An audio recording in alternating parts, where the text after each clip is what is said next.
I gave her complete control of my finances because I thought it proved I loved her. That was my logic. That was the reasoning of a 74-year-old man who had spent 40 years running a school, managing budgets, supervising staff, and making decisions that affected hundreds of children's lives every single year. I handed my bank accounts, my pension deposits, my entire financial existence to a 30-year-old woman I'd known for 11 months, and I did it because I thought it was romantic. I thought it showed trust. I thought it made me different from all the other Farang who came to Thailand, clutching their wallets and their suspicions. I was going to be the one who actually believed. I was going to be the man who proved that love between cultures was possible when you stopped being afraid. I lost $218,000. Not all at once, not in a dramatic crash.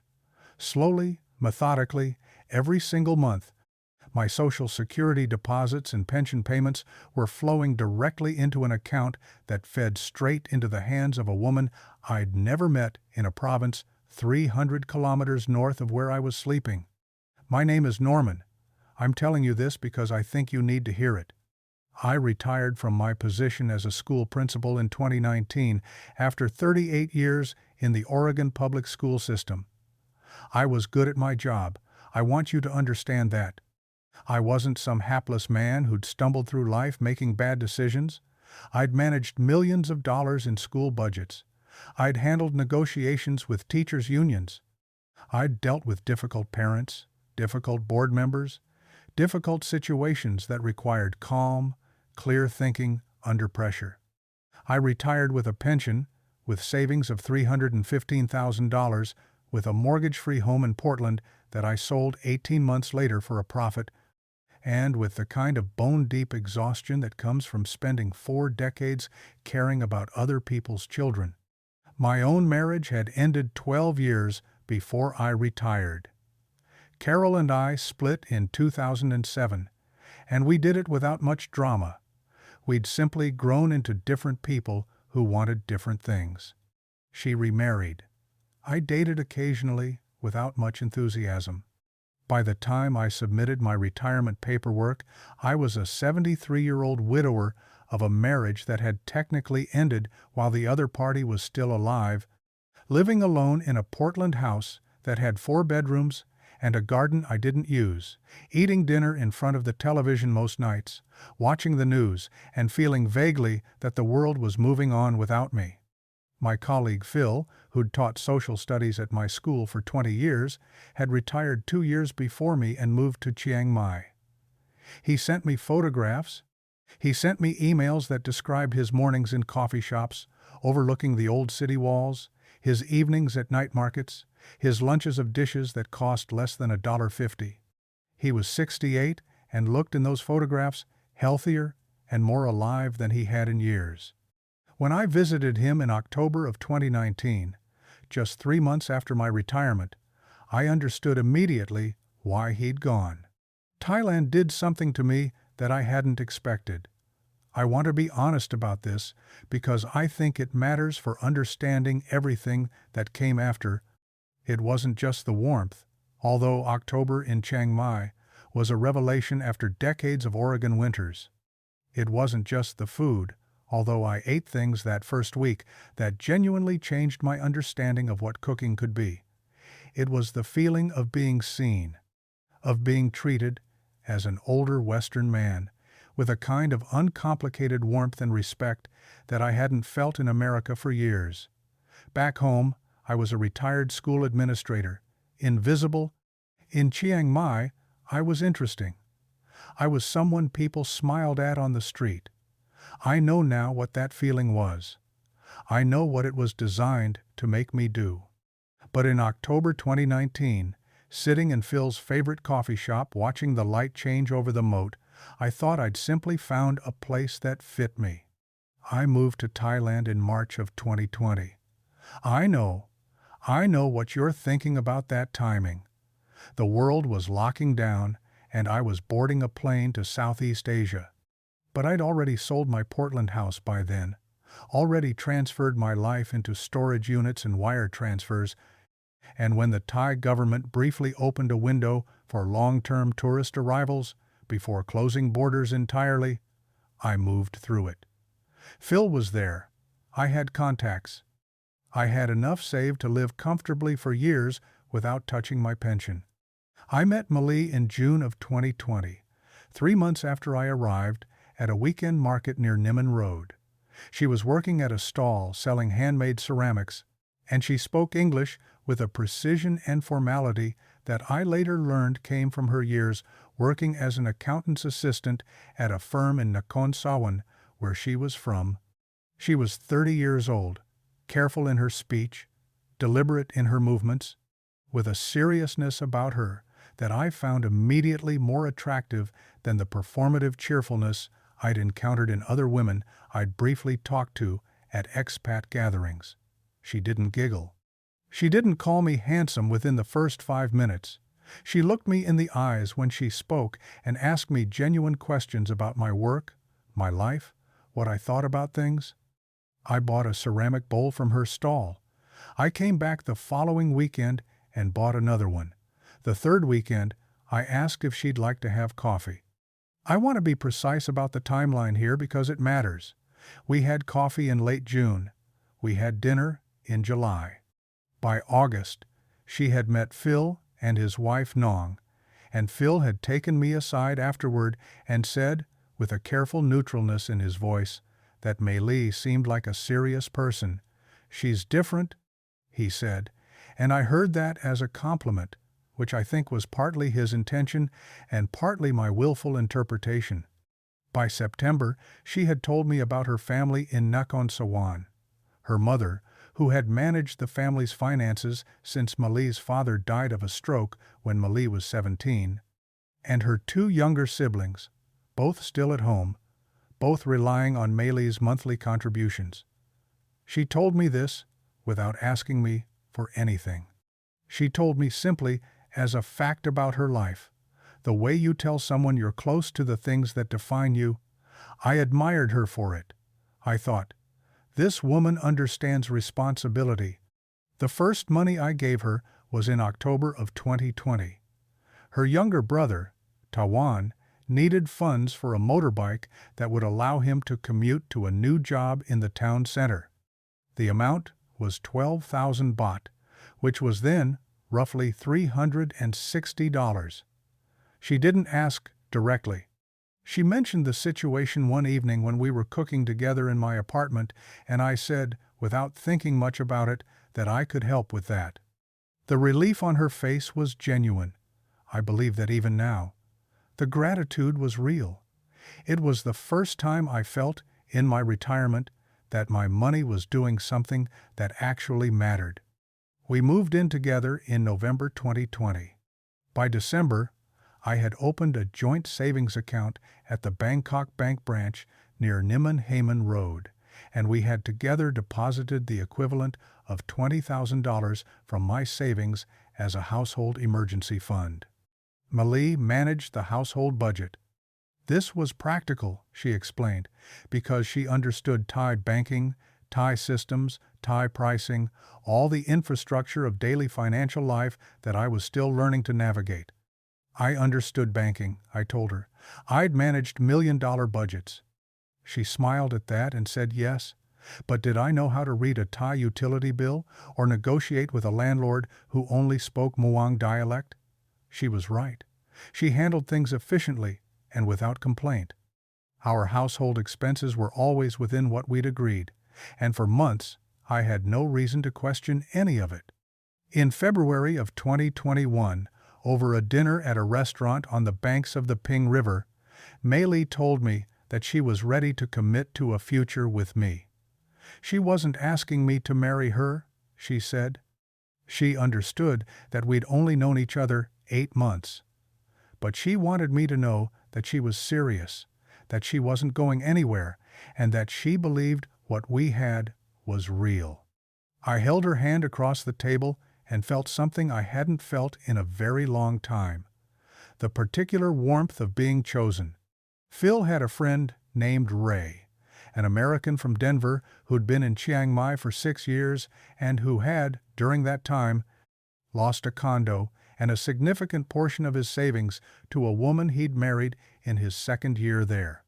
Ray came to dinner at Phil's house once, in January of 2021, and he spent most of the evening cataloging what he called the playbook, the specific sequence of moves that, in his experience and the experience of other expat men he'd known, preceded financial devastation.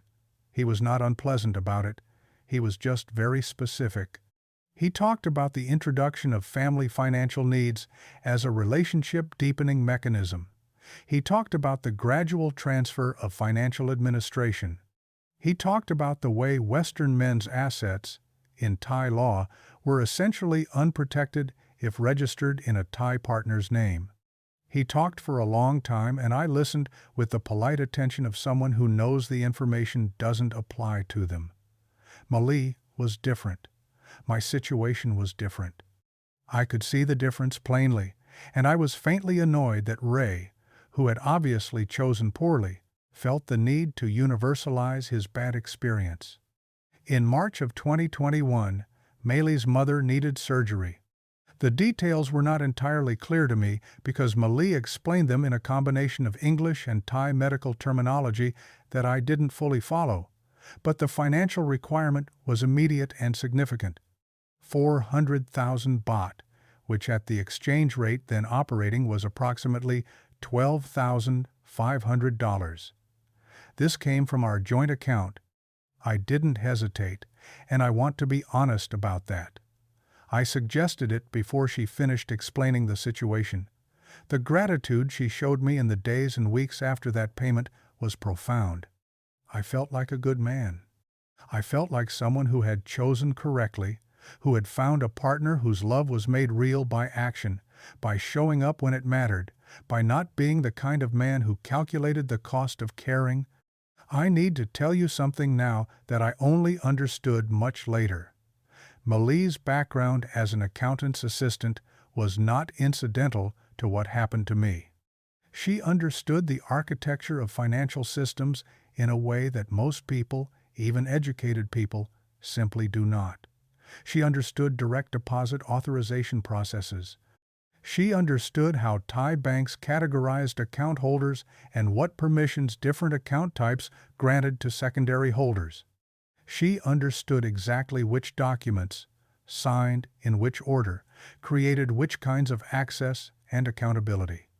I know this now because a Thai lawyer named Kun Wanchai, who I hired 8 months after everything fell apart, explained it to me over 3 exhausting meetings in his office near Thafei Gate, using a whiteboard and diagrams, showing me step by step how it had been done.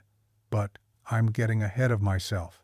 The rainy season of 2021 was when I noticed the first thing I didn't understand. I was reviewing, out of old habit from my days managing school budgets, a monthly summary of our household accounts. Malie had set up a system on her laptop that she showed me once, and which I'd been able to access sporadically on my phone, and one evening in August, while she was visiting her family in Nakhon Sawan, I looked at the past 3 months of our joint account activity and saw a pattern of transfers I didn't recognize. Regular amounts, between $300 and $500 equivalent in baht, going to an account listed in the transaction history only as a series of numbers. I remember I was sitting on the balcony. The rain was coming down hard on the courtyard below. The ceiling fan in the bedroom was making a clicking sound it had been making for weeks, and I kept telling myself I'd get it fixed, and I was looking at these transactions and thinking that there must be a simple explanation I was missing.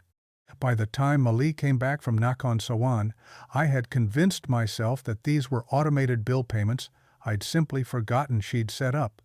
I didn't ask. I want to be precise about that. I made a deliberate choice not to ask, and I need to own that. In September of 2021, we got married. The ceremony was small because of ongoing restrictions on gatherings, but meaningful in the way that small ceremonies can be. Malie's mother came from Nakhon Sawan, traveling despite her recent surgery and seeing this small, composed woman who had raised Malie alone after losing her husband, I felt the weight of what I was being welcomed into. We registered the marriage at the district office. I remember the fluorescent lighting and the slow-turning overhead fan and the bureaucratic seriousness of the clerk who processed our paperwork. I was 73 years old. I was marrying a 31-year-old woman who looked at me, I believed, with genuine love. I was the happiest I'd been in years. The transformation trigger, Kun Wan Chai later told me, was most likely the marriage registration combined with what came approximately 6 weeks later. In October 2021, at Malie's suggestion, I changed the direct deposit authorization on my Social Security payments and my pension disbursements. The logic she presented was clean and practical. Rather than the money arriving in my American account and then being transferred internationally with fees and exchange rate losses each month, she could set up a Thai account structure that would receive the deposits directly, eliminating those costs. She had done research, she said. She knew someone at the bank who understood the technical requirements. The forms were in Thai, which she translated for me, pointing to each field and explaining what it was for. I signed where she pointed. The total monthly amount being redirected was $6,800, my Social Security payment plus my Oregon teacher pension disbursement. She did not redirect it to our joint account. I didn't know that until March of 2022. Looking back at those months between October 2021 and March 2022, I can identify moments with the precision of someone who has gone over the footage frame by frame, because that is what I've done, lying awake in the years since.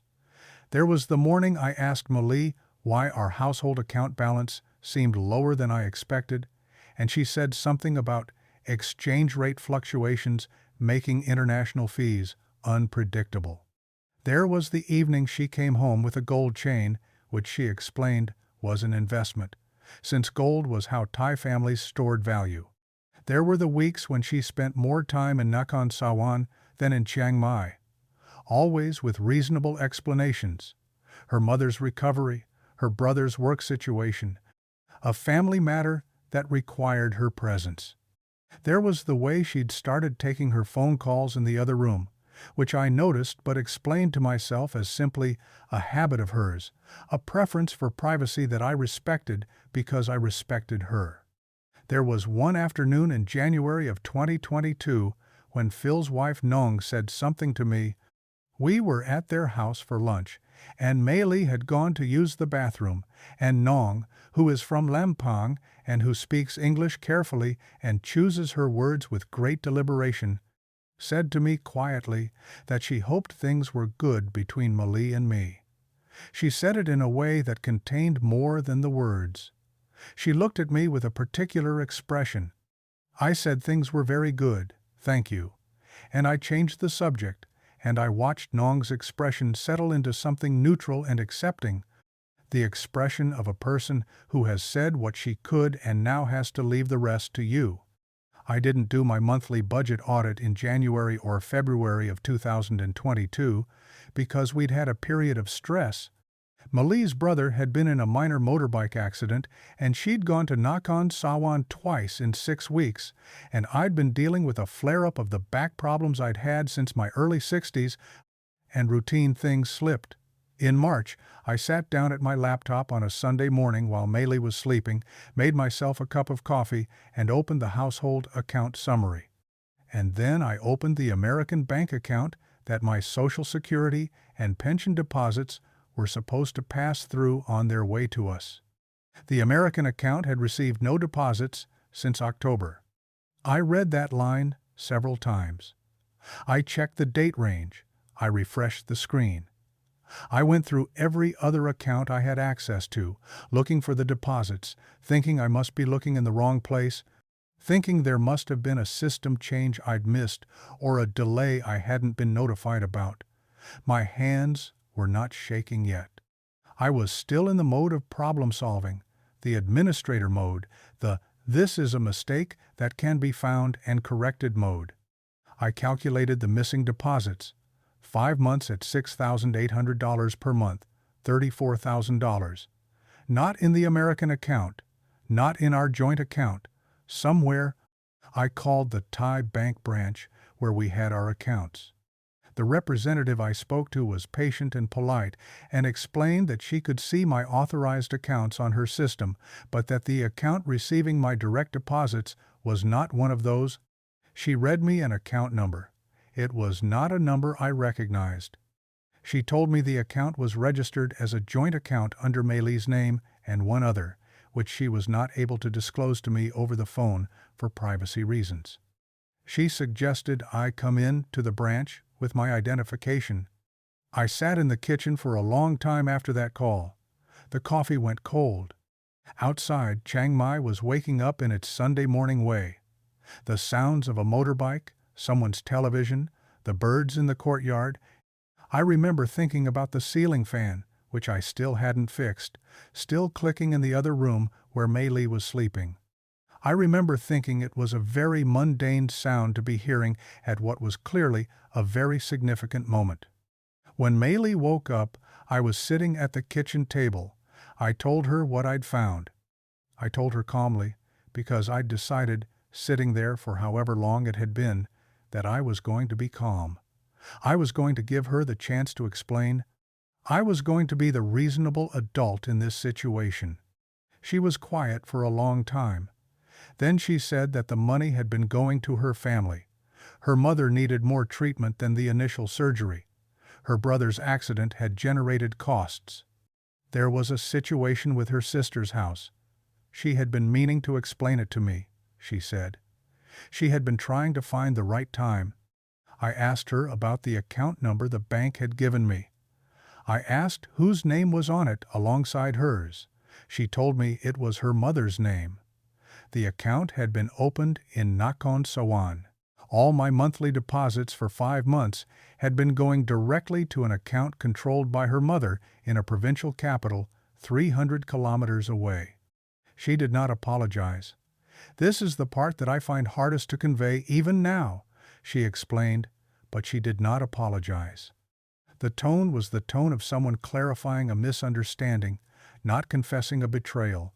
When I said that she had changed my direct deposit authorization to funnel my income to her family without telling me, she said that her family had needed help and that she had helped them. She said I had always known she sent money to her family. She said I had understood, when we married, what Thai family obligations meant. She said, and I remember this precisely because I've replayed it so many times, "You tell me you trust me. Now, when I need trust, you make a problem." I went to the branch with my identification the following Tuesday. The branch manager, a man named Kun Wan Chai, no, this was a different person, a bank manager, explained to me with genuine visible discomfort that the direct deposit authorization I had signed in October had, in the form Malie had presented to me, designated the recipient account as the Nakhon Sawan joint account. The form had been filled in entirely in Thai. I had signed it. The authorization was legal. My deposits had been going where I had, technically, authorized them to go. Over the following 2 weeks, working with a lawyer I found through the Expat community, I mapped the complete financial picture. The $34,000 in redirected income was only the beginning. The joint account, which I had deposited $20,000 into as our emergency fund and which I'd periodically topped up, had been drawn down to a balance of less than $2,000 through 17 months of steady, modest withdrawals. Each individual withdrawal had been small enough not to trigger immediate alarm. Together they accounted for another $22,000. The surgery and family emergency contributions I'd made willingly totaled approximately $16,000. There were smaller amounts I'd given for purposes I could verify. Tawan's motorbike, various household items Malie had said we needed. One occasion, when she'd asked for cash for a family obligation she didn't explain in detail, and I hadn't pressed. The total, calculated with my lawyer present and a calculator and a bottle of whiskey that I'd started before I arrived and finished during the meeting, was $218,000 over 17 months. The lawyer's assessment of recoverability was delivered gently but clearly. The direct deposit authorization had been legally executed. The joint account withdrawals had been made by an authorized account holder. The voluntary payments had been made without any legal documentation establishing them as loans. None of it was recoverable through civil action without a years-long process and significant additional legal fees that would not, in his professional opinion, be recouped. His recommendation was that I focus on preventing further losses. Malie moved out in April of 2022. I won't describe the weeks between the confrontation and the departure in detail because I don't want to. I'll tell you that she spent most of those weeks in Nakhon Sawan, and that when she returned to collect her belongings, she was accompanied by a cousin I'd never met who waited downstairs while she packed. She took the gold chain and the gold earrings she'd acquired during our marriage. She took the ceramic pieces she'd brought from the market stall where we met. She left behind a card she'd given me for my birthday the previous June that said, in her careful English, that I was the best thing that had ever happened to her. I called Phil the evening after she left. He came over. He brought Nong. We sat on the balcony where I'd looked at those transaction records on that rainy August evening and tried to convince myself there was a simple explanation. Phil didn't say I told you so. He didn't say Ray had warned us. He just sat there with me in the way that good friends sit with you, and after a long silence he said, "What do you need to do next?" And that question was the most useful thing anyone said to me for a long time. I stayed in Chiang Mai for another 4 months after Malie left.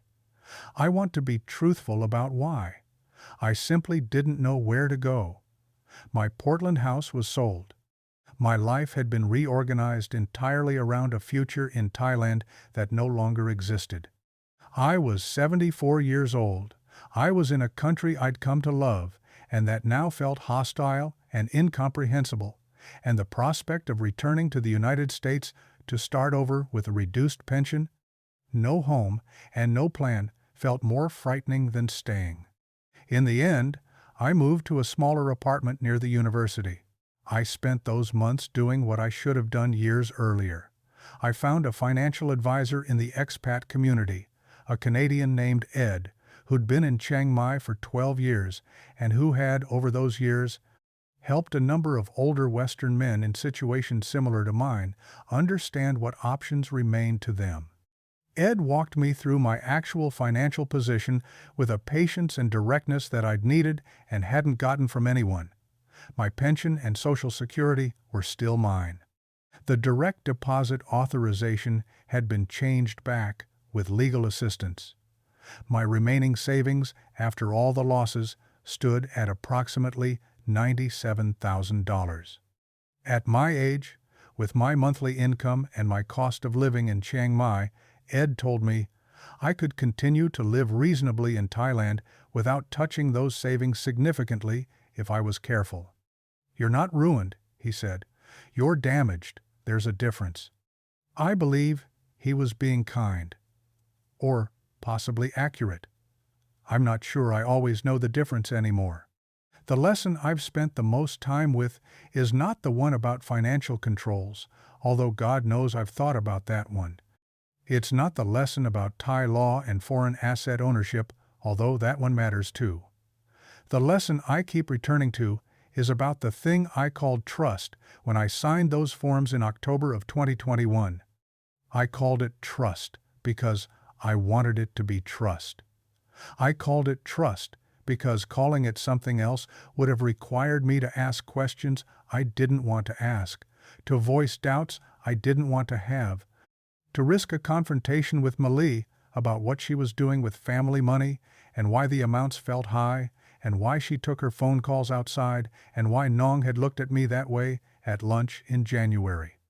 I called it trust because trust was the word that let me keep believing in something I wanted to believe in.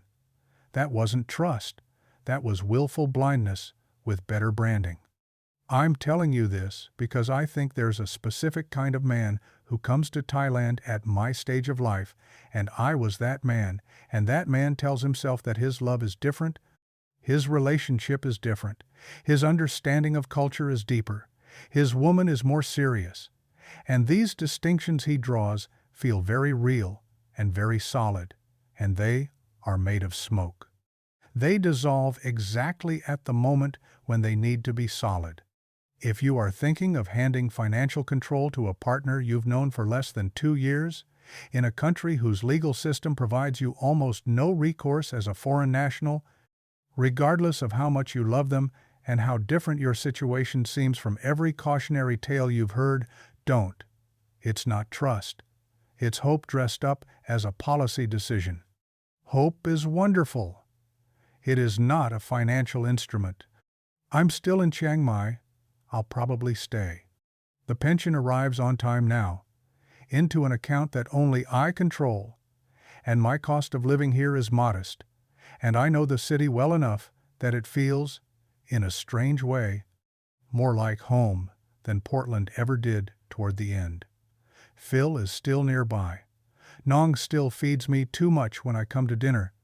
The ceiling fan in my new apartment works perfectly. I notice it sometimes, the absence of that clicking sound, and I think about what it means to fix things before they become part of the background, before you stop hearing them altogether. I don't know what's happening with Malie. I heard through someone in the community that she had returned to Nakhon Sawan. I don't look her up. There's nothing useful I would find there. The rules are not different here. They are exactly the same as everywhere. I just really wanted to believe they were.